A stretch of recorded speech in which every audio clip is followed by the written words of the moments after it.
எழுந்து நின்று வேதத்தை தூக்கி பிடித்து, உம்முடைய வசனம் என் கால்களுக்கு தீபமும் என் பாதைக்கெல்லாம் வெளிச்சமாக இருக்கிறது. இன்று பேசப்படும் ஒவ்வொரு வார்த்தைகளையும் நீர் வரும் மட்டும் என்னுடைய வாழ்க்கையில் அப்பியாசப்படுத்துவேன் என்று உறுதி கூறுகிறேன். ஆமென். ஆன்ட்டிக்கு ஒரு கைத்தட்டு கொடுப்போமா?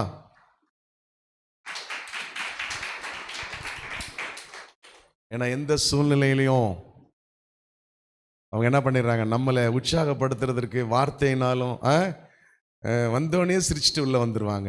இன்னொரு நல்ல ஒரு கைத்தட்டு கொடுங்களேன். நான் நினைக்கிறேன் ஆன்ட்டி அங்கிளை விட வயசு கம்மியாயிட்டே தான் போகிற மாதிரி தெரியுது. ஏதோ ஒரு ரகசியம் இருக்குன்னு வீட்டில் போய் நான் கேட்டுக்கிறேன் ஆன்ட்டியோட. கர்த்தர் நல்லவர். ஹல்லேலூயா.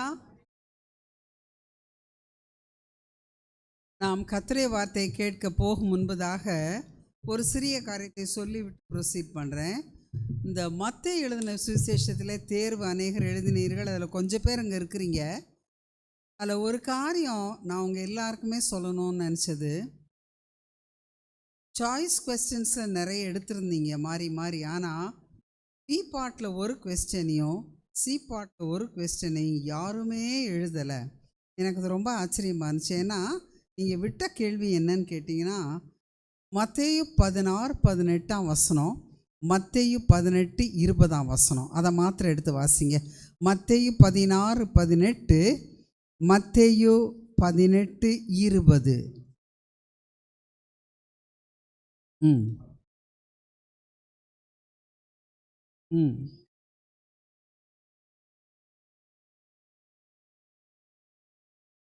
இது ஒரு முக்கியமான ஆதார வசனம்.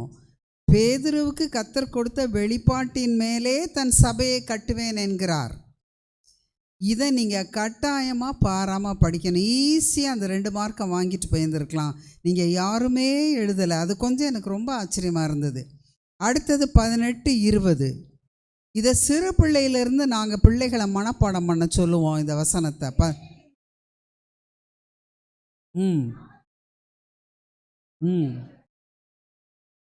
ஜெபம் பண்ணும் போதெல்லாம் அதை தான் குடும்ப ஜெபத்தில் சொல்லுவோம். ஆண்டவரே 2 பேராவது 3 பேராவது கூடுற இடத்துல இருப்பேன்னு சொன்னீங்களே, எங்கள் மத்தியில் நீங்கள் இருக்கிறதுக்காக ஸ்தோத்திரம்னு சொல்லி தான் ஜெபிப்போம்.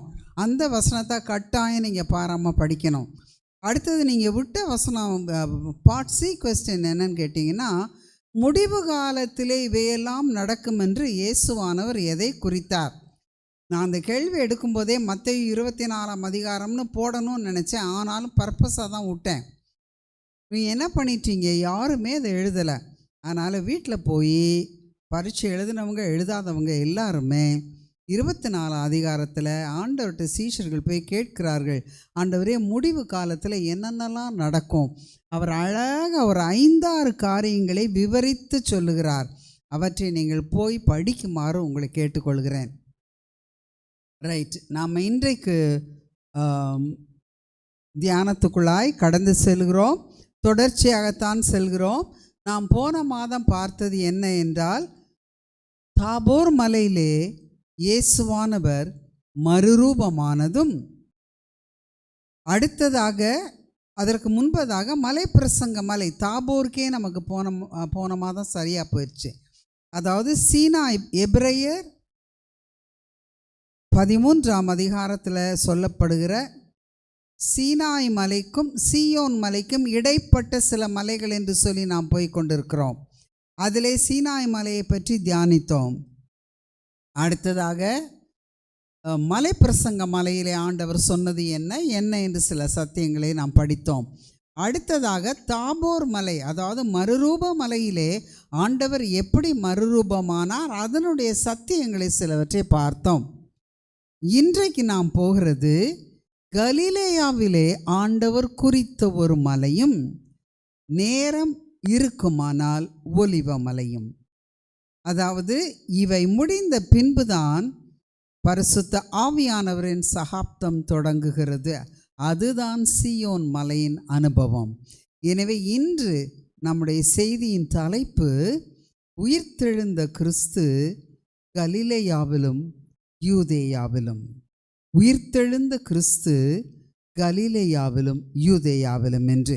எனவே கர்த்தர் நமக்கு கொடுக்கிற வெளிச்சத்தின்படி நாம் கடந்து செல்வோம். நம் தியானத்திற்கென்று முக்கியமான பகுதியாய் நாம் வைப்பது மத்தேயு 28 அதிகாரம் 16வது வசனத்திலிருந்து 20வது வசனம் வரை. இது நம்ம மாறி மாறி வாசிடலாமா? என்ன சொல்றீங்க? அப்போ எல்லாரும் எடுத்துட்டீங்களா? 47ஆம் பக்கம், புதிய ஏற்பாடு 47ஆம் பக்கம், 16 முதல் 20 வசனங்கள் வரை சேர்ந்து வாசிச்சிருவோமா? 11 சீஷர்களும் கலிலேயாவிலே இயேசு தங்களுக்கு குறித்திருந்த மலைக்கு போனார்கள். இப்போ இந்த மலைக்கு பெயர் குறிப்பிடப்படவில்லை. இது தாபோர் மலை இல்லை.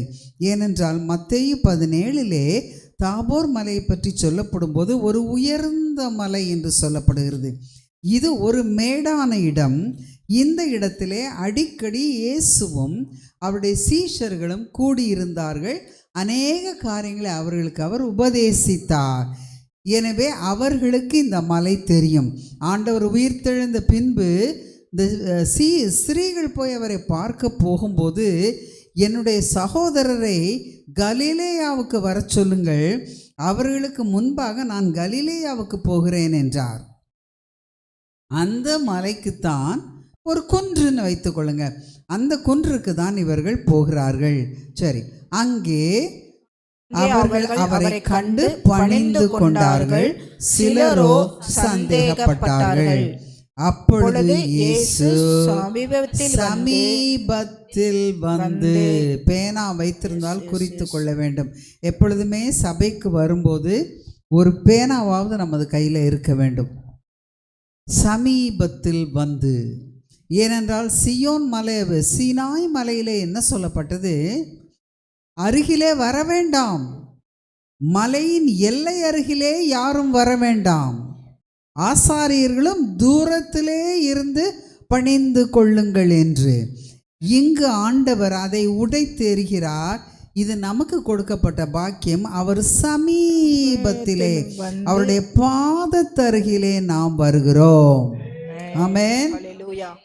என்ன சொல்லுகிறார்? வந்து வானத்திலும் பூமியிலும் சகல அதிகாரமும் எனக்கு கொடுக்கப்பட்டிருக்கிறது. அந்த சகல அதிகாரமும் குறித்து அண்டர்லைன் பண்ணிக்கொள்ளுங்கள். அடுத்த வசனம் வாசிப்போம். ஆகையால் நீங்கள் புறப்பட்டு போய் சகல ஜாதிகளையும் சீஷராக்கி. சகல அதிகாரமும் அவருக்கு கொடுக்கப்பட்டிருக்கிறது. அதனாலே நம்ம பாஸ்டர் அடிக்கடி சொல்லுகிறது இது நமக்கு, அந்த அதிகாரத்தை உங்களுக்கு பகிர்ந்து கொடுக்கிறேன், சகல ஜாதிகளையும் சீஷராக்கி. இப்போ நம்முடைய ஆண்டவர் என்ன செய்ய சொன்னார்? சீஷராக தான் ஆக்க சொன்னார். போய் எடுத்த எடுப்பில் மதம் மாற்ற சொல்லவில்லை. பிதா குமாரன் பரிசுத்த ஆவியின் நாமத்திலே அவர்களுக்கு ஞான ஸ்நானம் கொடுத்து, அடுத்தது ஞான சீஷனானால் கிறிஸ்துவை ஞான ஸ்நானத்தின் மூலமாய் பப்ளிக்கா அறிக்கையிட வேண்டியது முக்கியமான கட்டாயமாகிறது. அடுத்தது, நான் உங்களுக்கு கட்டளையிட்ட யாவையும், ஆல் திங்ஸ் ஐ டாட் யூன்னு சொல்றார். யாவையும், 1-2 சத்தியங்களை மாத்திரமல்ல, முழுமையான சத்தியத்தை அவர்களுக்கு உபதேசம் பண்ணுங்கள். உபதேசம் என்றால் டீச் என்ற அர்த்தம். உபதேசம் அவங்களுக்கு சொல்லி கொடுங்க. எப்படி ஒரு வகுப்பிலே ஒரு ஆசிரியர் பாடம் எடுத்து சொல்லி கொடுக்கிறார்களோ அப்படி சொல்லி கொடுங்கள். அப்பொழுது இதோ உலகத்தின் முடிவு பரி சகல நாட்களிலும் நான் உங்களுடனே கூட இருக்கிறேன். சகல அதிகாரமும் சகல ஜாதிகளையும் கட்டளையிட்ட யாவையும் சகல நாட்களிலும், சகல நாட்களிலும் நான் உங்களுடனே கூட இருக்கிறேன். இதற்கு பெயர் நாம் என்ன சொல்லுகிறோம்? The Great Commission of Jesus. இயேசுவானவர் கொடுத்த பெரும் கட்டளை. பெரும் கட்டளை. முடிஞ்சா சொல்லுங்கன்னு ஆண்டவர் சொல்லவே இல்லை. அவர் சொல்றார், கட்டளையிட்ட யாவையும் அவர்கள் கை கொள்ளும்படி உபதேசம் பண்ணுங்கள் என்று. சரி, அப்போ இது ஒரு ஆணையாய் கர்த்தர் சொல்லுகிறார்.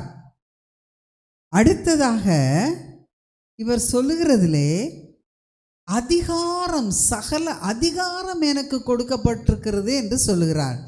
இதை வல்லமை என்று எடுத்துக்கொள்ளாமல் நம்ம பாச தெளிவுபடுத்தியிருக்கிறாங்க. அதை இருந்தால் அப்படி கடந்து விட்டு சும்மா அப்படி பாசிங் ரெஃபரன்ஸ் தான் கொடுக்குறேன்.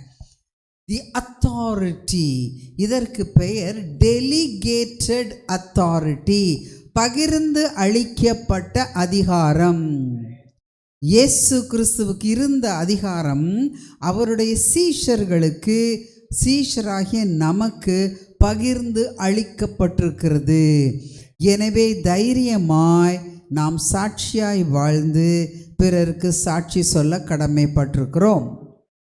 ஆமென். அப்புறம் இதுக்கு பெயர் கிரேக்கத்தில் எக்ஸூசியா, EXOUSIA, இந்த சகல அதிகாரம். EXOUSIA, எக்ஸூசியா என்றால் பகிர்ந்து அளிக்கப்பட்ட அதிகாரம் என்று பொருள். இது பவர் இல்லை. பவர் என்பதுடைய கிரேக்க பதம் டுனாமிஸ். அதை இங்கே கொண்டு வர வேண்டாம். ஆனால் இது டுனாமிஸ் அதிகாரம் கிடையாது. தனக்கு இருந்த அதிகாரத்தை பகிர்ந்து கொடுத்திருக்கிறார் உயிர்த்தெழுந்த கிறிஸ்து. ஆமென்.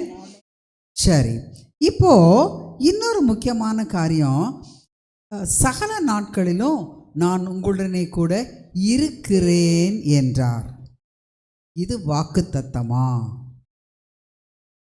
கரெக்டாக நீங்கள் எனக்கு சொல்லுங்கள், இது வாக்குத்தத்தமா? கட்டளைன்னு பாஸ்டர் சொல்கிறாங்க, ரைட்டு. இது வாக்குத்தத்தம் இல்லை. நான் உங்களோடு இருப்பேன், உன்னோடு இருப்பேன் அப்படின்னா ப்ராமிஸ். இருக்கிறேன்னா அது ஃபேக்ட், அது ஒரு உண்மை. நான் இப்பொழுது உங்களோடு பேசிக்கொண்டு இருக்கிறேன், உண்மையா இல்லையா? This is a fact, FACT, fact. இது ஒரு உண்மை. அப்போது ஆண்டவர் அப்படி அவரை பற்றி நாம் மற்றவர்களுக்கு எடுத்து சொல்லும்போது, சாட்சியாய் ஒரு சில காரியங்களை சொல்லும்போது, உபதேசம் பண்ணும்போது, சபையிலே பேசும்போது, அவர் என்னோடு கூட உங்களோடு கூட இருக்கிறார். ஐ ஆம் வித் யூ ஆல்வேன்னு தான் இங்கிலீஷில் சொல்லப்பட்டிருக்குது. ஐ ஆம் வித் யூ ஆல்வே. அப்போது இதை நாம் உரிமை பாராட்டி கர்த்தருடைய நாமத்திலே சாட்சியாய் வாழ்ந்து சாட்சி பகரலாம். ஆமென். என்றால் இருக்கிறார் சகல நாட்களில். ஆமாம், அது ரொம்ப பாயிண்ட்டு. அதை பாஸ்டர் எப்பயும் சொல்லுவாங்க, யாவையும் உபதேசம் பண்ணு, நீ போய் பிறருக்கு கர்த்தருடைய நாமத்தை குறித்து சொன்னாதான். அதுக்கு முன்பதாக பேதுருட்ட சொல்றாரு, நீ குணப்பட்ட பின்பு உன் சகோதரரை சிறப்படுத்து, நீயும் நானும் குணப்பட வேண்டும். அந்த எங்களுடைய பழைய கீர்த்தனையில் குணப்படு பாவி ஒரு பாட்டு இருக்கு. எனிவே குணப்பட்ட பின்பு சாட்சியாய் நீ வாழும்போது நீ போய் மற்றவர்களுக்கு கர்த்தரை பற்றி சொன்னால் தைரியமா சொல்லு, நான் உன்னோடு கூட இருக்கிறேன். நம்ம வீடுகளில் என்ன செய்கிறோம், ஐ ஆம் வித் யூ ஆல்வேன்ற வசனத்தை நம்ம போட்டுக்கிறது ரொம்ப இஷ்டம். ஆனால் அதை பார்க்கும்போது, ஆண்டவரே நீங்கள் சொன்னது மற்றவங்களுக்கு போய் சாட்சியாக உபதேசம் பண்ண தெரியாட்டாலும் எனக்கு நீர் செய்ததை சாட்சியாய் யார் யார்கிட்ட சொல்ல முடியுமோ சொல்லுவேன். ஆனால் அதுக்கு முக்கியமான ஒரு பாயிண்ட் வருது, பரிசுத்த ஆவியானவர் எனக்குள் இருந்தால் மாத்திரமே அதற்கு வல்லமை உண்டு. ஆமென். இல்லை என்றால் அந்த வார்த்தைகள் வெறும் வார்த்தைகள், வழியருகே விதைக்கப்பட்ட விதைகளுக்கு சமமாயிருக்கும். ஆமென். சரி, இந்த இடத்துல நான் இன்னும் ஒன்று சொல்கிறேன், நீங்கள் கரெக்டாக அந்த பாயிண்ட்டை பிடிங்க. இங்கிலீஷில் ஐ ஆம் வித் யூ ஆல்வே. நான் இந்த ஐயையும் ஆமையும் கேபிட்டல் லெட்டரில் போட்டுறேன்னு வைங்க. ஐ கேபிட்டல் ஏ கேபிட்டல் எம் எதை ஞாபகப்படுத்துது? ஐ ஆம். பழைய ஏற்பாட்டுக்கு போங்க. Very good. நம்ம பாஸ்டர்மா கை தட்டுங்க எல்லாரும். நான் இருக்கிறேன் என்றால் மோசையுடனே இருக்கிறவராக இருக்கிறேன் என்று சொன்ன தேவன் உடனே இந்த சீஷர்களுக்கு அதை அவர்கள் கனெக்ட் பண்ணி கொள்ள முடியும். அப்போ யெகோவா தேவனை நமக்கு வெளிப்படுத்துகிறவர் இயேசுவானவர் என்று உயிர்த்தெழுந்த கிறிஸ்து இவர் அறிந்து கொண்டார்கள். அப்போ மோசேக்கு இருக்கிறவராக இருக்கிறேன் என்று மோசையுடனே சொன்னவர் என்னை உங்களிடத்திற்கு அனுப்பினார் என்று சொல்வாயாக ஆண்டவர் சொல்றார். அப்போ இவர் எப்பொழுதும் ஐ ஆம்னா என்ன அர்த்தம்?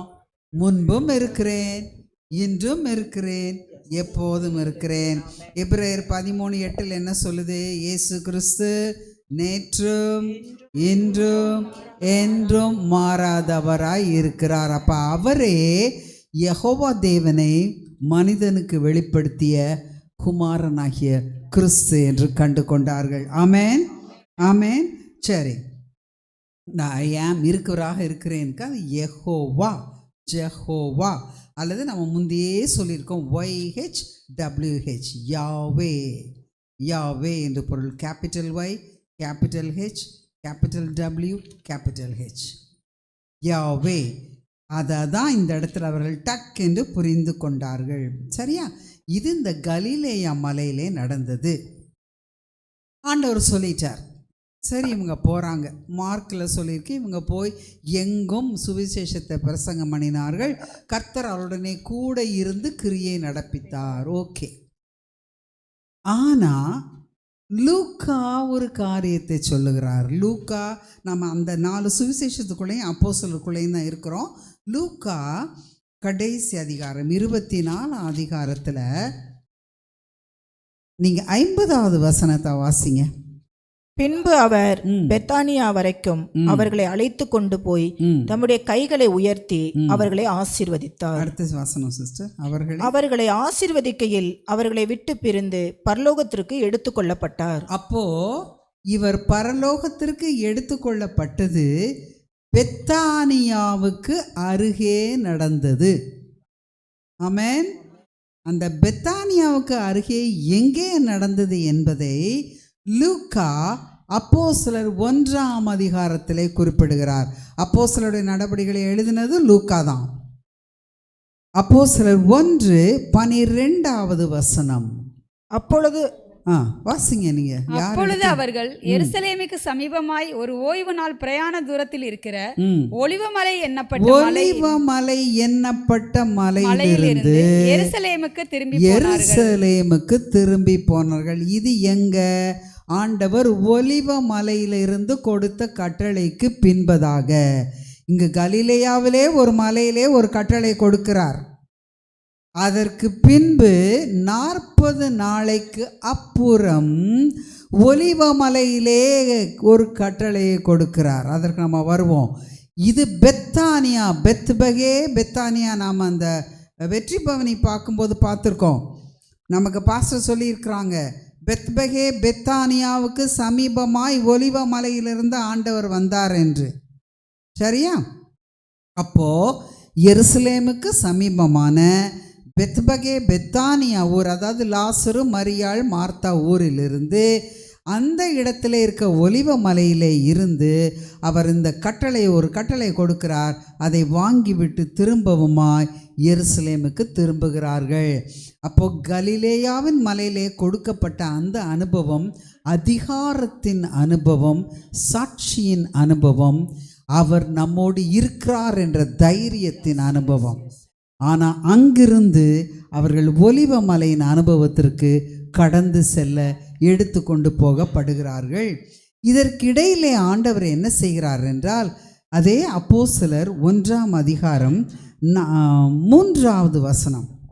அவர் பாடுபட்ட பின்பு ஆ, 40 நாளளவும் 40 நாளளவும் அப்போஸ்தலருக்கு தரிசனமாகி ம், தேவனுடைய ராஜ்யத்துக்குரியவைகளை அவர்களுடனே பேசி அநேகம் தெளிவான திருஷ்டாந்தங்களினாலே அவர்களுக்கு தம்மை உயிரோடு இருக்கிறவராக காண்பித்தார். அப்போ இந்த கலிலேயாவின் மலையிலே கொடுக்கப்பட்ட கட்டளைக்கு அப்புறம் 40 நாள் உயிர்த்தெழுந்த கிறிஸ்து அநேக இடங்களிலே தன் சீஷருக்கு காட்சியளிக்கிறார். அதனால தான் 500க்கும் அதிகமானவர்கள் அதை பார்த்தார்கள். சீஷருடைய தொகை அப்போவே 500 ஆயிடுச்சுன்னு பவுலப்போஸ்தலன் எழுதுகிறார். அப்போது அவர் அநேகருக்கு தரிசனமாகி இந்த இடத்துல ஒரு அருமையான வார்த்தை இருக்குது. எதை குறித்து பேசினார்? உலகத்தின் ஆசீர்வாதங்களை குறித்து அல்ல, தேவனுடைய ராஜ்யத்தை குறித்து, அவருடைய ராஜ்யத்துக்கு அடுத்தவைகளை குறித்து. நம்முடைய முக்கியத்துவம் இப்படி இருக்கிறதா? முதலாவது பார்க்கிறோம், தைரியமாய் அவருக்காய் சாட்சியாய் வாழ்ந்து சாட்சி சொல்ல முடியுமா என்னால்? அடுத்தது, அவருக்கு அடுத்த காரியங்களுக்கு என் வாழ்விலே முக்கியத்துவம் உண்டா, அல்லது உலகத்தின் காரியங்களுக்கே முக்கியத்துவம் கொடுக்கிறேனா? பேதுரு கீழே பார்த்து கொண்டே இருந்தபோது அமிழ்ந்து போனான். அவரை நோக்கி பார்த்து பிரகாசம் அடைந்தார்கள். அப்போ அவருடைய முகத்தை, அழக ஆண்டவர் எனக்கு அதை செட்ரைட் பண்ணி வச்சிட்டாரு. அவருடைய முகத்தை தேடும்போது, அவருடைய காரியங்களை நாம் பார்க்கும்போது கர்த்தர் நம்மோடு கூட இருக்கிறவராய் காணப்படுகிறார். இன்னொரு முக்கியமான ஒரு பாயிண்ட் இந்த வசனத்தில் இருக்குது. அநேகம் தெளிவான திருஷ்டாந்தங்களினாலே. இந்த தெளிவான திருஷ்டாந்தம் என்றால் ஆங்கிலத்திலே இன்ஃபாலிபிள் எவிடன்சஸ்ன்னு சொல்லுவோம். INFALLIBLE, அதாவது மறுக்க முடியாத சாட்சியங்கள். இன்ஃபாலிபிள் எவிடன்சஸ், தெளிவான திருஷ்டாந்தம்.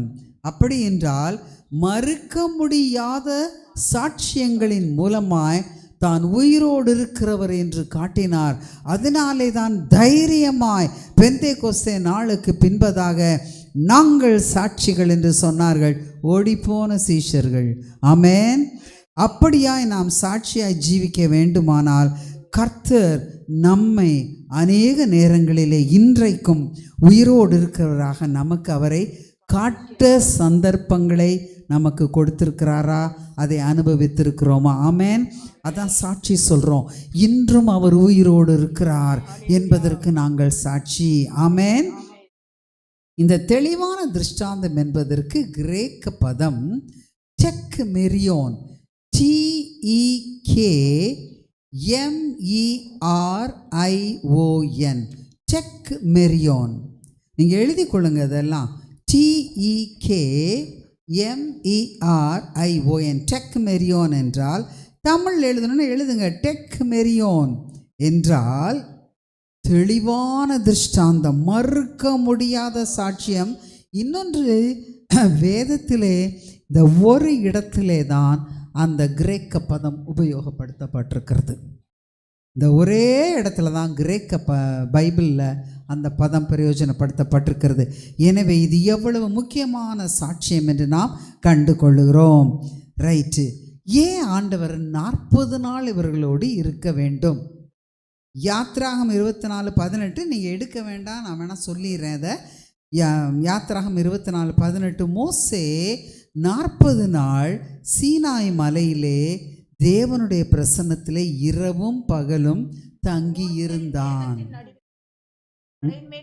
இரவும் பகலும் 40 நாட்கள் மலைகளில் இருந்தான். அப்போ இந்த 40 நாள் சீனாய் மலையிலே கொடுக்கப்பட்ட கட்டளையின் நிறைவேறுதல் இவர்தான் என்று சீஷருக்கு வலியுறுத்தும்படியாய் 40 நாள் நம்முடைய ஆண்டவர் உயிர்த்தெழுந்த கிறிஸ்துவாய் சீஷருக்கு தன்னை காண்பித்தார். அது ரொம்ப முக்கியம். அங்கே ஒன்றும் இங்கே ஒன்றும் கிடையாது. அங்கே நடக்கிறதுக்கு இங்கே ப்ரூஃப். சரியா? அடுத்ததாக, மோசையே எங்களுக்கு பெரியவர். யூதர்கள் ஆண்டவரிடத்தில் பேசும்போதெல்லாம் என்ன சொன்னாங்க? மோசையை பார்க்கல நீர் பெரியவரோ? மோசை எங்களுக்கு வனாந்தரத்திலே அப்பத்தை கொடுத்தான், உம்மாலே கொடுக்க முடியுமா? அற்புதங்களை செய்கிறீரா என்று எபிரேயர் ஆக்கியோன் எழுதுகிறார். எபிரேயர் 3:3 மோசேயை பார்க்கிலும் அதிக கனத்துக்கும் மகிமைக்கும் பாத்திரர் கிறிஸ்துவானவர் என்று. வாசிக்கிறீங்களா? இல்லை, வீட்டை உண்டு பண்ணினவன். அது அடுத்த செகண்ட் ஹாஃப் கூட போதும். மோசே தேவனுடைய வீட்டில் எங்கும் உண்மை உள்ளவனாய் இருந்து இவரும் நம்மை ஏற்படுத்தினவருக்கு உண்மை உள்ளவராய் இருக்கிறார். வீட்டை உண்டு பண்ணினவர் வீட்டை பார்க்கிலும் அதிக கணத்திற்கு உள்ளவனாய் இருக்கிறார். அது போல மோசேயை பார்க்கிலும் இவர் அதிக மகிமைக்கு பாத்திரராய் இருக்கிறார் என்று எபிரேயராக்கியோன் யூத மதத்திலிருந்து கிறிஸ்துவை ஏற்றுக்கொண்டவர்களுக்கு எழுதுகிறார். எனவே உங்களுக்கு மோசே மோசே மோசே இன்றும் அவர்கள் அப்படித்தானே சொல்லுகிறார்கள், மோசே. ஆனால் அவனை பார்க்கிலும் மிகவும் கனத்துக்கு உரியவர் நம்முடைய கர்த்தராகிய இயேசு கிறிஸ்து. அதுதான் நமக்கு முக்கியம். ஏனென்றால் மோசையின் வழியாய் நாம் தேவனிடத்தில் போவதற்கு மாம்ச பிரகாரமாய் நமக்கு எந்த அதிகாரமும் இல்லை. நாம் யார் மூலமாய் தேவனிடத்தில் போகிறோம்? கிறிஸ்துவின் மூலமாய். நானே வழியும் சத்தியமும் ஜீவனுமாய் இருக்கிறேன், என்னாலே அல்லாமல் ஒருவனும் பிதாவினிடத்தில் வரான். நீ யூதனோ கிரேக்கனோ இந்துவோ முஸ்லீமோ கிறிஸ்தவனோ, அதுதான் ஆண்டவர் நமக்கு சொல்லி கொடுத்திருக்கிறார். ரைட். அப்போ இந்த இடத்துல அப்போஸ்தலருக்கு நம்ம வந்துடுவோம். அப்போஸ்தலர் 1ஆம் அதிகாரத்தில் ஆண்டவர் இவற்றை எல்லாவற்றையும் விட்டு சொல்லிட்டு முக்கியமான கட்டளை ஒன்று கொடுக்கிறார். 4:5 எல்லாம் சேர்ந்து வேணா வாசிப்போமா? அன்றியும் அவர் அவர்களுடனே கூடி வந்திருக்கும் போது அவர்களை நோக்கி, யோவான் ஜலத்தினாலே ஞானஸ்நானம் கொடுத்தான், நீங்கள் சில நாளுக்குள்ளே பரிசுத்த ஆவியினாலே ஞானஸ்நானம் பெறுவீர்கள். ஆகையால் நீங்கள் எருசலேமை விட்டு போகாமல் என்னிடத்தில் கேள்விப்பட்ட பிதாவின் வாக்குத்தத்தம் நிறைவேற காத்திருங்கள் என்று கட்டளையிட்டார். அப்போ இந்த லூக்கா அங்கு சொல்லுவது இங்கே கனெக்ட் பண்றாரா? அதனால கலிலேயாவின் கட்டளைக்கு அப்புறம் ஆண்டவர் 40 நாள் சீஷருக்கு தன்னை வெளிப்படுத்தின பின்பு இன்னொரு பெரிய கட்டளையை கொடுக்கிறார். என்ன கட்டளை? பரிசுத்த ஆவியானவர் உங்கள் மேலே வந்து இறங்கும் வரை எருசலேமிலே காத்திருங்கள். என்ன அர்த்தம்? அது வரைக்கும் நீங்கள் போய் சாட்சி சொல்ல வேண்டாம். நமக்கு அதுதான். என்றைக்கு என் வாழ்க்கை ஆவியானவரின் கட்டுப்பாட்டுக்குள்ளே இருக்கிறது என்று எனக்கு தெரியுமோ அப்பொழுது நான் சொல்லும் சாட்சி வல்லமை உள்ளதாக இருக்கும். இதுதான் டுனாமிஸ். பரிசுத்த ஆவியானவர் கொடுக்கிற அந்த பலன் இருக்கு பாருங்க. பரிசுத்த ஆவி உங்கள் மேல் வரும்போது நீங்கள் பலன் அடைந்து, அந்த பலன் தான் டுனாமிஸ் பவர். DUNAMIS. இதுவும் கிரேக்க பதம். இது பவர் என்று அர்த்தம், வல்லமை, பவர். நம்ம சொல்கிறோம் இல்லையா, அவனுக்கு ரொம்ப பவர் இருக்குப்பா, இந்த இடத்துல அவங்களுக்கு ரொம்ப பவர் இருக்குப்பா, அந்த வல்லமை கொடுக்கப்படும். இப்போ ஆண்டவர் இந்த காரியத்தை சொல்லும்போது கூட நீங்கள் என்னோட கூட இருக்கிறீங்களா? சீஷர்கள் என்ன சொல்கிறாங்க? 6 அதிக வசனத்தை பார்த்தீங்கன்னா, அவர் சொல்கிறது தேவனுடைய ராஜ்யத்தை பற்றி, அவர் சொல்கிறது பரிசுத்த ஆவியானவரின் ஞான ஸ்நானத்தை பற்றி, அவர் சொல்வது பிதாவின் வாக்குத்தத்தத்தை பற்றி. கலிலேயா மலையில் சொன்னது இட்ஸ் அ ஃபேக்ட், இங்கே இட் இஸ் அ ப்ராமிஸ். இங்கே இது வாக்குத்தத்தம், வித்தியாசப்படுத்தி கொள்வோம். அதை பற்றி சொல்லி கொண்டிருக்கிறாரு. அவங்க என்ன கேட்குறாங்கன்னு நீங்கள் பாருங்கள். நம்மளும் அப்படி தான் இருக்கிறோம். அப்பொழுது கூடி வந்தவர்கள் அவரை நோக்கி, ஆண்டவரே, இக்காலத்திலே ராஜ்யத்தை இஸ்ரவேலருக்கு திரும்ப கொடுப்பீர் என்று கேட்டார்கள். அவங்க பாயிண்ட் எல்லாம், ஆண்டவரே, இந்த ரோமர்களை நீர் அழித்து எப்போ இந்த ராஜ்யத்தை எங்கள் கையில் கொடுக்க போகிறீர்? ஆண்டவரே, எப்போ எனக்கு 4 வீடு கொடுக்க போகிறீர்? ஆண்டவரே, எப்போ எனக்கு 10 கார் கொடுக்க போகிறீர்? நான் இப்போ சின்ன காரில் வர்றேன், எனக்கு என்னைக்கு பெரிய டெம்போ ட்ராவலர் கொடுக்க போகிறீர்? சரியா?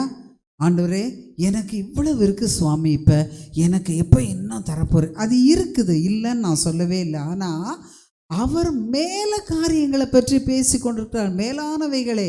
நம்ம கண்ணு எங்கே இருக்குது? கிளையே இருக்குது. இதுதான் பாஸ்டர் இன்னைக்கு காலையில் சொன்ன முகத்தை தேடுகிற அனுபவம். மேலானவைகளை நோக்குதல், கீழானதையே பார்த்துக்கிட்டு இருக்கிறது பெத்தேலின் அனுபவம். ஆண்டவரே, அங்கே யாக்கோபு அவருடைய கையை பார்த்தான், பெனியேலிலே அவர் முகத்தை பார்த்தான். ஆமென். அப்போ நாம் இந்த சீஷர்களை போல தான். அதனால இந்த நேரத்தில் நமக்கு கிடைக்கிற சத்தியம் என்ன? இந்த உலகத்தின் காரியத்தையே பார்க்காத. அவர் அதுக்கு என்ன அப்பா பதில் சொல்றாரு? அதற்கு அவர் பிதாவானவர் தம்முடைய ஆதீனத்திலே வைத்திருக்கிற காலங்களையும் வேலைகளையும் அறிகிறது உங்களுக்கு அடுத்ததல்ல. என்னன்னா, ராஜ்யத்தை எப்போ உங்களுக்கு கொடுப்பாரு வைப்பாருன்னு கண்டுபிடிக்கிறது உன் நேரம் இல்லை, உன் வேலை இல்லை. கத்திரட்ட நீ ஒரு காரியத்தை கேட்டுட்டியா, வாக்குத்தத்தம் கொடுத்துட்டாரா, பிடிச்சிருக்கியா, ஆண்டவரை என்னைக்கு எனக்கு செய்வீங்க, அடுத்த வாரத்துக்குள்ள இதை செய்யலைன்னா நான் நமக்கு சாட்சி சொல்ல மாட்டேன், நான் கிறிஸ்தவத்தை விட்டு வெளியே போகிறேன். பார்த்துக்கோங்க, கிளியராக நமக்கு சொல்றார். அவர் வைத்திருக்கிற டைம். பிரசங்கி எப்படி எழுதுகிறார்? சகலத்தையும் அதின் காலத்திலே நேர்த்தியாக செய்கிற தேவன். ஆமென். அதனால இப்ப செய்யுங்க, அப்படி செய்யுங்க. டைம் டேபிள் ஆண்டவருக்கு கொடுக்க நாம் எந்த விதத்திலும் முனைவது சரியல்ல. அதான் நமக்கு இங்க நீங்க காத்திருங்க, பிதாவானவர் உங்க மேல பரிசுத்த ஆவியாய் வருவார். 8ஆம் வசனம் சேர்ந்து வாசிப்போமா? பரிசுத்த ஆவி உங்களிடத்தில் வரும்பொழுது நீங்கள் பெலனடைந்து எருசலேமிலும் யூதேயா முழுவதிலும் சமாரியாவிலும் பூமியின் கடையாந்தரமும் எனக்கு சாட்சிகளாய் இருப்பீர்கள் என்றார். அவர் என்ன சொல்றாரு? டே, உங்களுக்கு நான் கொடுத்துட்டு போற முக்கியமான கட்டளை எனக்கு சாட்சிகளாக இருங்க. அதுக்கு துணைக்கு கட்டாயம் இவர் வேணும். அதுக்கு நான் உங்களுக்கு எவிடன்ஸ் காட்டுறேன். இவர் இல்லைன்னா அவருக்கு நல்லா தெரிஞ்சு போச்சு, பிதாவின் சகாப்தம் முடிந்தது, குமாரனின் சகாப்தம் முடிந்தது, இன்னொருவர் இல்லை என்றால் காரியம் நடக்காது. எப்படி இப்போ நம்ம சர்ச்சே நீங்கள் வைத்துக்கொள்ளுங்க, திடீர்னு பாஸ்டர் ஒரு இடத்திற்கு அவர் ஊழியத்திற்கு கூப்பிடப்படுகிறார். யாராவது ஒருத்தர் அவரை போல் இங்கே இருந்தால் தான், எப்பா நீங்கள் எல்லாரும் சேர்ந்து பார்த்துக்கங்க, பாஸ்டர் 2 பேரும் போயிட்டாங்கன்னு வைங்க, நீங்கள் எல்லாரும் சேர்ந்து பார்த்துக்கங்கன்னா அது எப்படி இருக்கும்?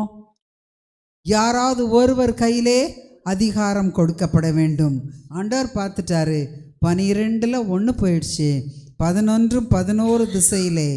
எனவே இவர்களை பார்த்து கொள்ள கட்டாயமாய் ஒருவர் வேண்டும் என்று சொல்லிதான் பரிசுத்த ஆவியானவராய் இறங்கி வந்தார். ஆமென். அவர் சபை எடுத்துக்கொள்ளப்படுகிற வரைக்கும் இங்கே இருப்பார். இது பரிசுத்த ஆவியானவரின் சகாப்தம். ஆமென். தேவன் அப்படி அம்போன்னு உலகத்தை விடவே இல்லை. பிதாவின் காலம், குமாரனின் காலம், இப்பொழுது பரிசுத்த ஆவியானவரின் காலம் என்று பார்க்கிறோம். இப்போ அவர் என்ன சொல்றாரு? அவர் உங்க மேல வரும்போது நீங்கள் பலன் அடைவீர்கள்.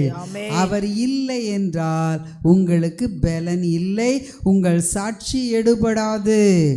நேற்று நான் ஆண்டவருக்குள்ளே வந்தேன், இன்னைக்கு 2 தடவை சர்ச்சுக்கு வந்திருக்கேன், 3ஆவது நாள் நான் போய் வெளியே சாட்சி சொல்கிறேன். சொல்லாத, நீ முதலாவது ஸ்திரப்பட வேண்டும். நம்முடைய சாட்சி பலனடைய வேண்டுமானால் ஸ்திரப்பட வேண்டும் என்று பார்க்கிறோம். வெகு விரைவாய் குயிக்காக நான் ஒரு சில காரியங்களை உங்களுக்கு சொல்லுகிறேன். எதனால ஆண்டவர் 40 நாள் இவர்களோடு இடைப்பட்டார்?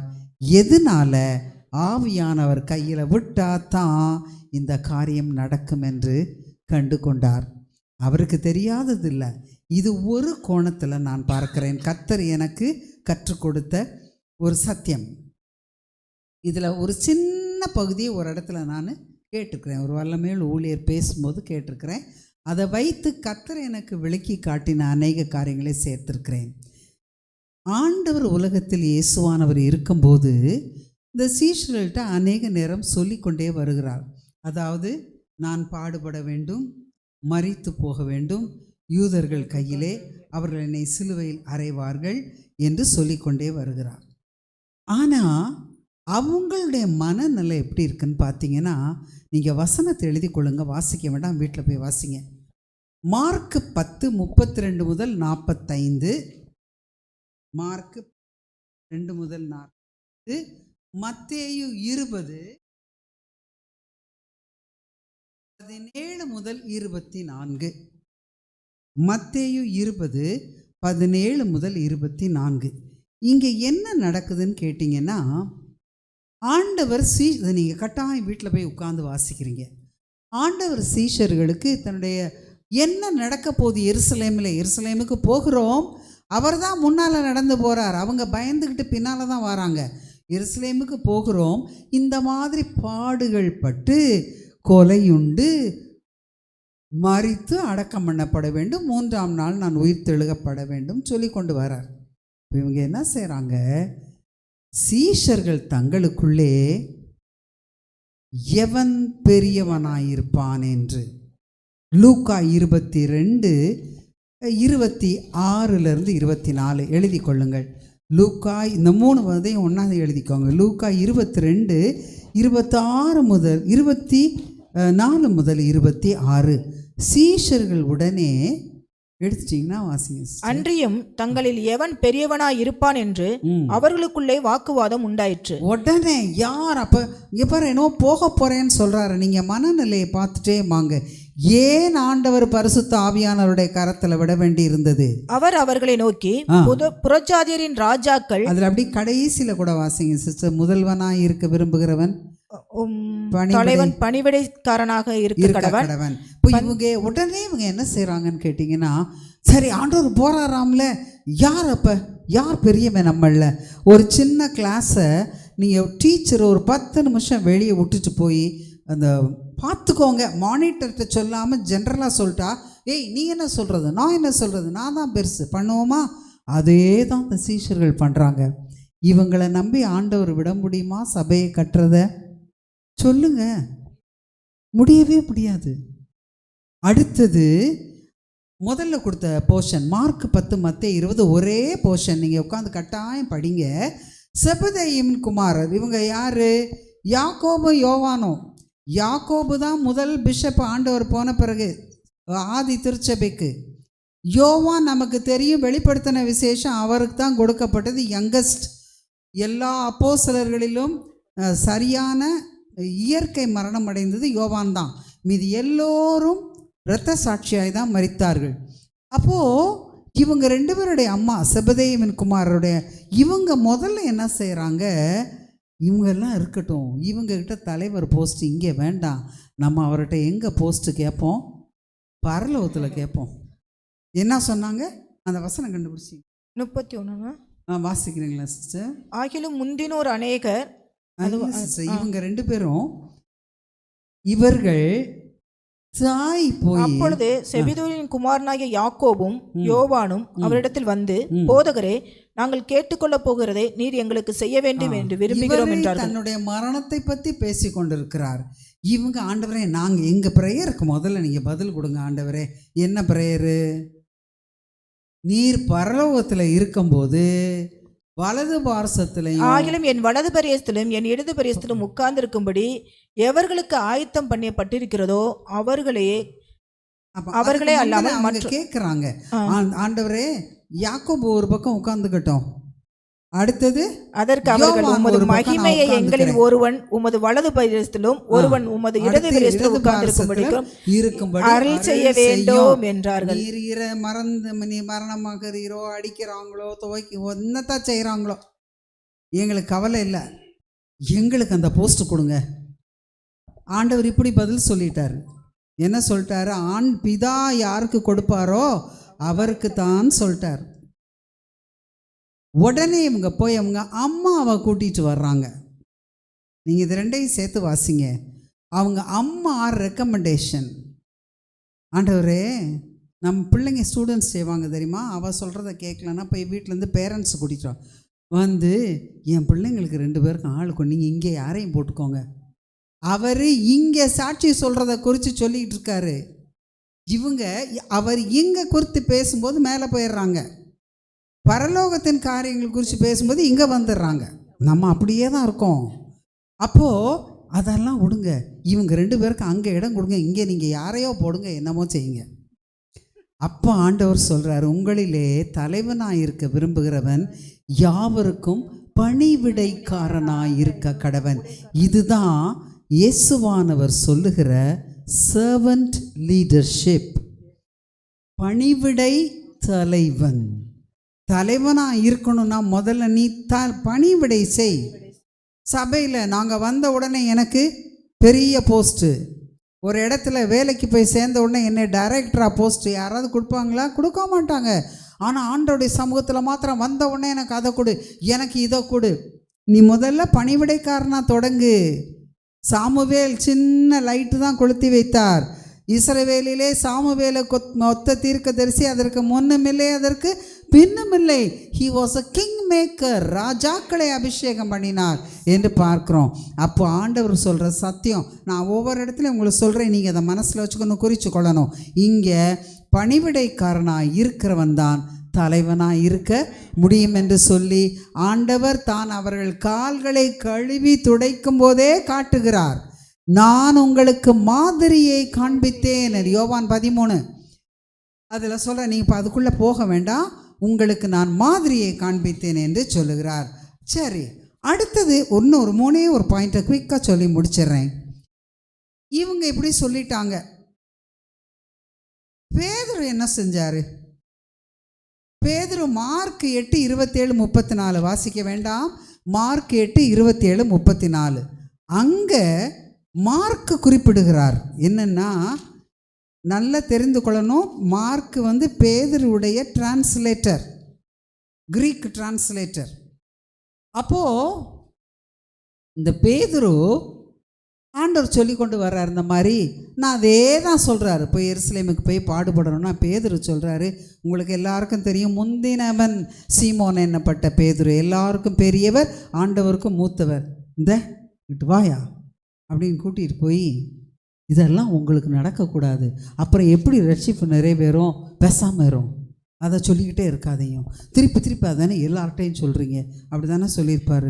இங்கே வாரும் இது நடக்க இல்லை. இவருக்கு தான் ஜீவனுள்ள தேவனுடைய குமாரனாய கிறிஸ்து என்ற வெளிப்பாடு ஆண்டவர் சொல்லிட்டாரு. உன் வெளிப்பாட்டின் மேலதாயா நான் சபையை கட்டணும், அதனால் நீ சபையை நடத்த வேண்டிய பொறுப்பு உனக்கு தான் கொடுப்பேன்னு சொன்னார். ஆனால் இவர் இப்படி சொல்கிறாரு. ஆண்டவர் அங்கே என்ன சத்தியம் சொல்லி கொடுக்குறாரு?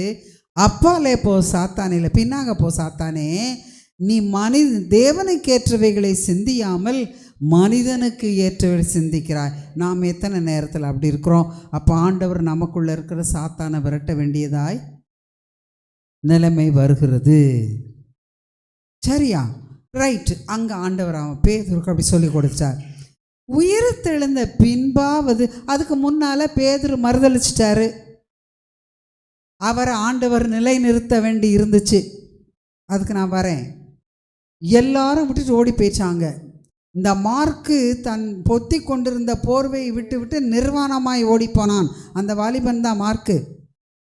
சரி, ஆண்டவர் தனிமையாக எல்லாவற்றையும் சந்திக்கிறார். எல்லாம் முடிஞ்சு போச்சு, உயிர் தெழுந்தார்னு வைத்துக்கொள்வோம். உயிர் தெழுந்த பின்பு என்ன நடந்துச்சு? லூக்கா, நான் அந்த 4 சுவிசேஷத்துக்குள்ளே தான் உங்களுக்கு இருக்கிறேன். லூக்கா, இதை நீங்கள் வாசிக்காதீங்க. 24ஆம் அதிகாரத்தை நீங்கள் வீட்டில் போய் வாசிக்கிறீங்க. 13ஆம் வசனத்திலிருந்து எம்மாவுக்கு 2 சீஷர்கள் போகிறார்கள். இது கிலயோப்பாவும் இன்னொரு சீஷனும் அது அவனுடைய மனைவியாக இருக்கும் என்று எவிடன்சஸ் கூறுகிறது. இது ரெகுலர் 12 பேரில் உள்ள சீஷன் அல்ல. இப்போ நான் எதுக்கு உங்களை கொண்டு வரேன்னா, இவங்க நடந்து போய்கிட்டு இருக்கிறாங்க. ஆண்டவர் உயிர் தெழுந்த கிறிஸ்து இவங்க கூடவே போகிறாரு. இவங்க என்னென்னத்தையோ பேசுகிறாங்க, கவனிச்சுட்டே போகிறாரு. நீங்கள் துக்கம் போல என்னத்தை பேசுகிறீங்கன்னா, முதல்ல அவங்க எப்படி ஆண்டவரை கணிக்கிறாங்க, அவங்களும் அவரை பார்த்து தான் இருக்கிறாங்க. அவர் அப்பம் பிக்கும் போதெல்லாம் சாப்பிட்டு தான் இருக்கிறாங்க. கலிலேயாவில் செய்த அற்புதத்தை யூதேயாவிலையும் செய்தார். கலிலேயாவில் 5 அப்பம் 2 மீன், யூதேயாவில் எவ்வளவு? 4000 பேரை போஷித்த 7 அப்பங்கள். அங்கே செய்ததை தான் இங்கேயும் செய்தார். எல்லா இடத்துலையும் பார்த்தாங்க. அவர் கலிலேயாவுக்கு தான் இம்பார்ட்டன்ஸ் கொடுக்குறார் ஆண்டவர். அப்போது இந்த இடத்துல இவங்க, நீர் என்ன அந்நியராயா, உனக்கு ஒன்றுமே தெரியாதா இங்கே நடக்கிற காரியங்கள்? சரி, கூடவே வர்றாராம். பாவம்லாம் ஆண்டவர். யோசிச்சு பாருங்கள், நீங்கள் ஒரு மனுஷ பிரகாரமாக ஒன்றுமே தெரியல, ரைட்டு. கொஞ்சம் நேரம் கழித்து அவங்க கன்ஃபெஷனை நீங்கள் வாசிங்க. நாங்கள் அவர் தீர்க்கதரிசின்னு நினச்சோம், ஒன்றும் பிரயோஜனம் இல்லை. நம்ம எத்தனை வேளைகளிலே நான் ஆண்டவர்கிட்ட கேட்டேன், ஒன்றும் பிரயோஜனம் இல்லை, நீ அதெல்லாம் ஆண்டவரை ஏற்றுக்கொள்ளாத, நீ இருக்கிற மாதிரியே இரு, பேர் கிறிஸ்தவனாகவே இரு, இல்லை நீ புறஜாதியானாவே இரு, அதெல்லாம் ஒன்றும் நடக்காதியா, ஏமாந்து போகாத சொல்கிறோமா இல்லையா? அல்லது அட்லீஸ்ட் மனசுக்குள்ளே யோசிக்கிறோமா இல்லையா? வராமலே இருந்திருக்கலாமோ? அப்படி தான் அவங்க 2 பேரும் சொல்கிறாங்க. தீர்க்கதரிசி என்று நினைத்த ஒரு அழகான ஒரு இன்சிடெண்ட், அது நீங்கள் வாசிங்க. அதில் தீர்க்கதரிசி நினச்சோம், ஒரு பிரயோஜனம் இல்லை. அவரை நம்பி இருந்தோம், வெளியே சொல்லலை, ஏமாந்து போனோம். அவரை நம்பி இருந்தோம், ஏமாந்து போனோம். அடுத்தது ஸ்திரீகள் அவரை காணவில்லை, அவர் உயிர் தெழுந்துட்டார்னு சொன்னாங்க. நாங்கள் போய் பார்த்தோம், அவரை காணாயா. இந்த லேடிஸ் சொன்னாங்க, அவரை காணா. அடுத்ததாக ஆண்டவர் என்ன சொல்கிறாரு, இது வரைக்கும் ஆண்டவர் பொறுத்து கொண்டார், அவரையோ காணவில்லை என்றார்கள். அப்போத்தான் இருக்கிறேன்னு காட்டுறாரு உயிர் தெழுந்த கிறிஸ்து. என்ன சொல்கிறாரு 25ஆம் வசனத்தில், புத்தி இல்லாத மந்த இருதயம் உள்ளவர்களே, மோசேயும் தீர்க்கதரிசனம் சொன்ன காரியங்களை எடுத்து விவரித்து காண்பிக்கிறார். ஆவியானவர் நமக்கு அப்படித்தான் விவரித்து காண்பிக்கிறார். நான் சொல்கிறேனேன்னு தப்பாக நினச்சிக்காதீங்க. நம்ம பிள்ளைகளை சொல்லுவோம்ல, உனக்கு புத்தி இருக்கான்னு, அப்படி கேட்கக்கூடாதுன்னு நம்ம படிச்சிருக்கிறோம். அப்படி தான் ஆண்டவர் சொல்கிறாரு, உனக்கு புத்தி இல்லையா, உன் இருதயம் மந்த இருதயமா, உனக்கு நான் இதெல்லாம் சொல்லியிருக்கிறேனே, மறுபடியும் ஏன் ஒன்று இல்லை இது இல்லை அது இல்லைன்னு சொல்லிக்கொண்டே இருக்கிறாய். ஆமென்.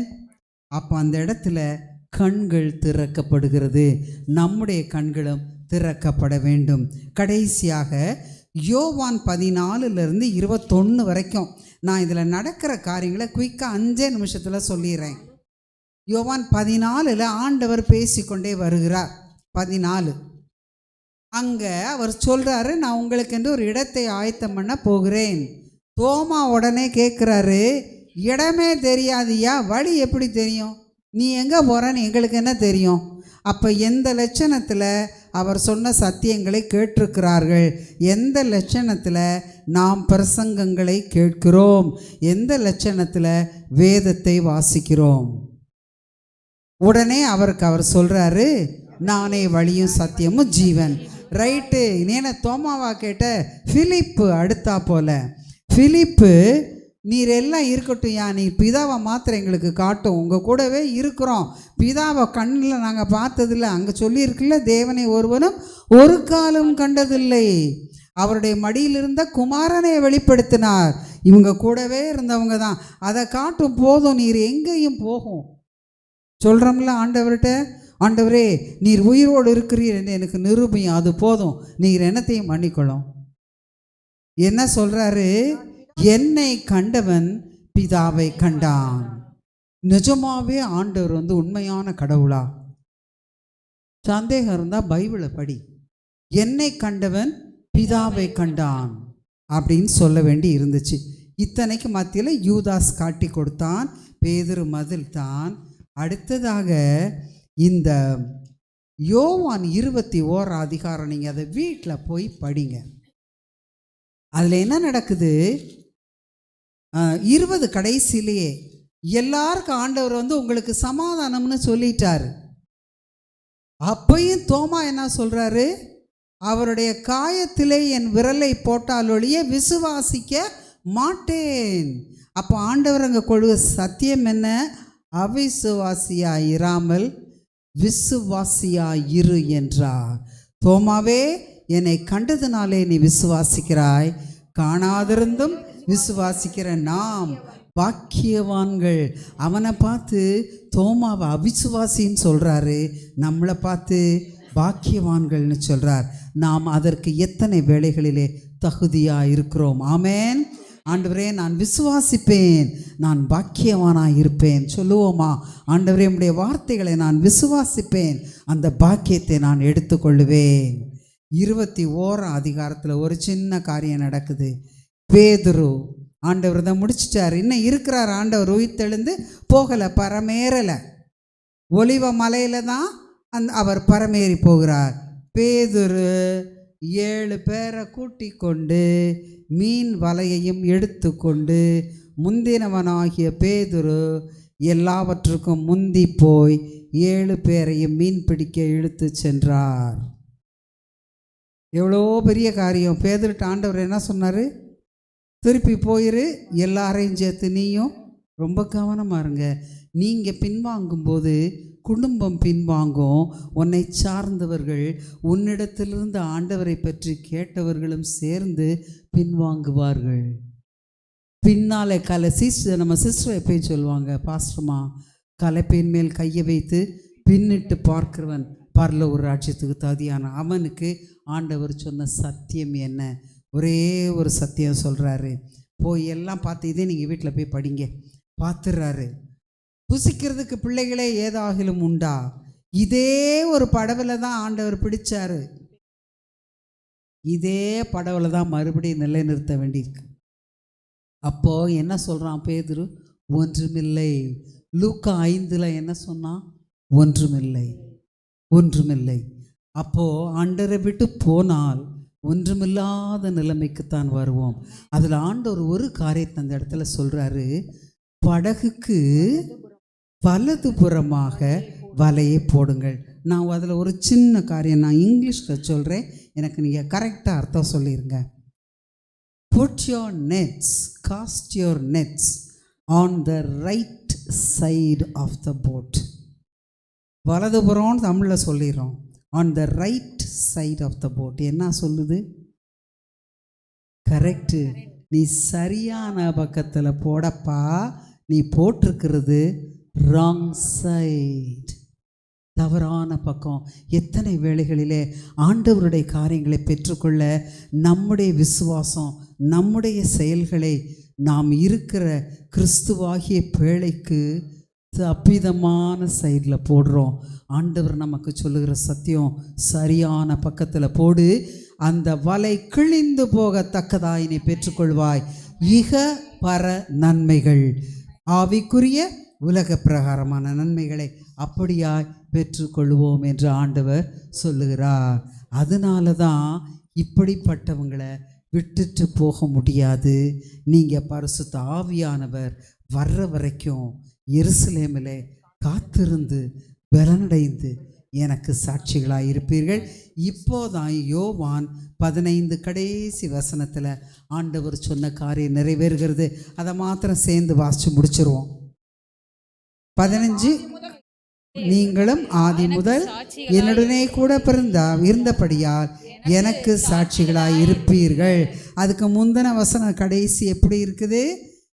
பிதாவினிடத்திலிருந்து நான் உங்களுக்கு அனுப்ப போகிறவரும் பிதாவினிடத்தில் புறப்படுகிறோம் ஆகிய சத்திய ஆவியான தேற்றவாளன் வரும்போது அவர் என்னை குறித்து சாட்சி கொடுப்பார், நீங்களும் சாட்சிகளாக இருப்பீர்கள். இப்போ தெரிஞ்சு வச்சா என்ன அவர் அப்போஸ்தலர் 1 எழுதினார்னு. அதனால ஆவியானவர் நம்மோடு இருந்து சாட்சி கொடுத்தால் மாத்திரமே நம்முடைய சாட்சி பயனுள்ளதாக இருக்கும். ஆமென். ஒரே ஒரு நிமிஷம் கண்களை மூடி. அருமையான ஆண்டவரே, உமது அருமையான சத்தியங்களுக்காக உமக்கு நன்றி சொல்லுகிறோம்.